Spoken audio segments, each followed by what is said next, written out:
분기별 영업이익도 뭐 30억대, 50억대 나오다가 이번에 2분기에 거의 100억대에 육박하는 뭐 음봉을 좀 이렇게 좀 만들어 준다면 좀 싸게 살 수 있는 한번 기회를 3일 동안에 이렇게 3개 동안에 양봉이 나온 이유가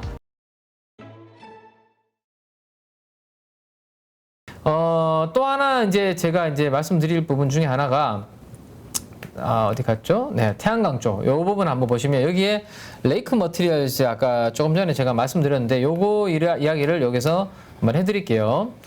자, 분기별로 제가 2분기 실적에 대해서 업데이트를 한번 쭉 해봤는데요.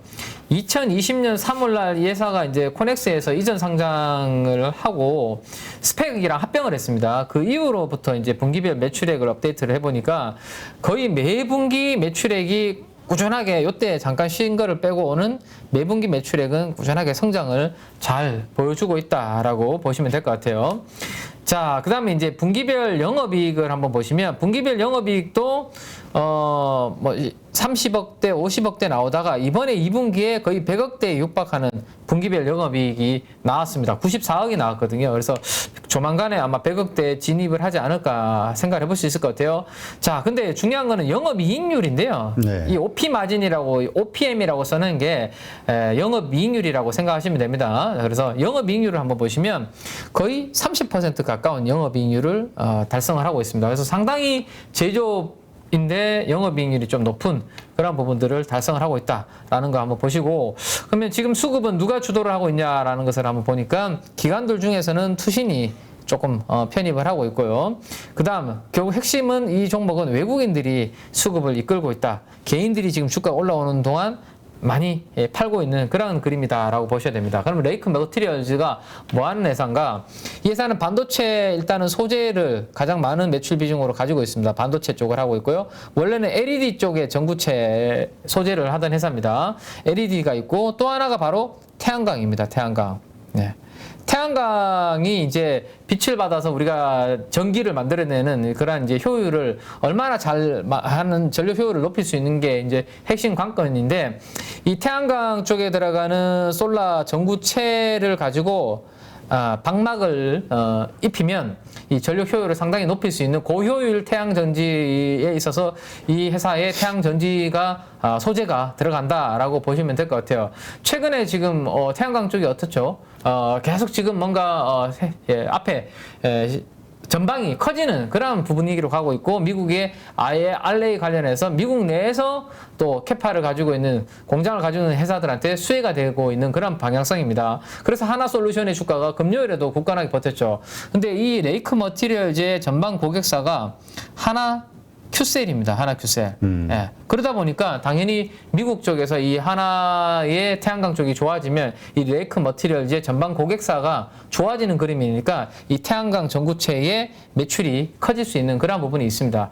이번 주에 증설 발표를 했습니다. 레이크 머티리얼즈가 증설 발표를 왜 했냐? 결국에는 이 부분의 시장 확대를 염두에 두고 증설 발표를 좀 했지 않았을까 정도 염두에 두고 태양광 관련주 중에서 이번 주에 만약에 시장 때문에 흔들어 준다라면 중소형주 쪽에 내가 좀 하나 솔루션 같은 대형주가 아니라 중소형주 중에 내가 좀 트레이딩 할 만한 종목 없을까 찾는 분이라면, 자, 지난주에 3일 연속 이렇게 양봉이 나왔기 때문에 이번 주에 시장 매크로 잭슨홀 이슈로 인해서 뭐 음봉을 좀 이렇게 좀 만들어 준다면 좀 싸게 살 수 있는 한번 기회를 활용해 볼 수 있지 않을까라는 생각입니다.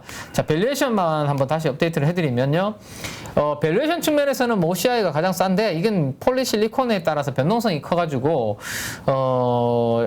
많은 분들이 조금 어렵죠. 대응하기 어려운데, 자, 레이크 머티리얼즈 보시면 2분기에 94억의 영업이익을 냈습니다. 그러면 100억 정도 낸다라고 가정을 하고 곱하기 4를 하면 400억 정도 앞으로 영업이익을 낼 수 있는 그러한 체력이 됩니다. 근데 지금 지난주 금요일 기준으로 시가총액이 3,600억이죠. 그래서 아직까지 10배가 안 된다라는 생각하시고 1차 목표 시가총액은 한 4천억 정도로 닿고 4천억에서 멀어지면 멀어질수록 조금 이익이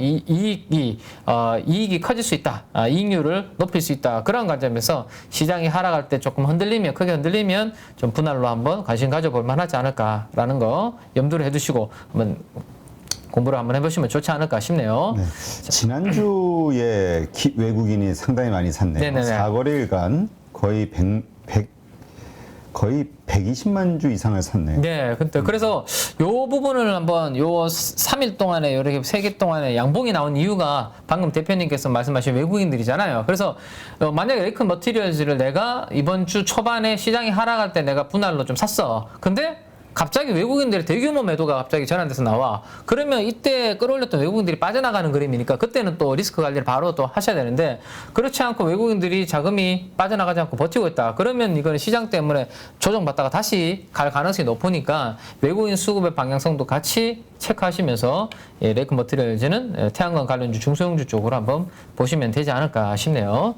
네, 그 부분 한번 보시고 아까 그 밸류에이션을 비료 쪽을 제가 못 보여드려서 요거 다시 한번 잠깐만 요거 보여드리면 남해학은 2분기 실적 기준으로 6배고요.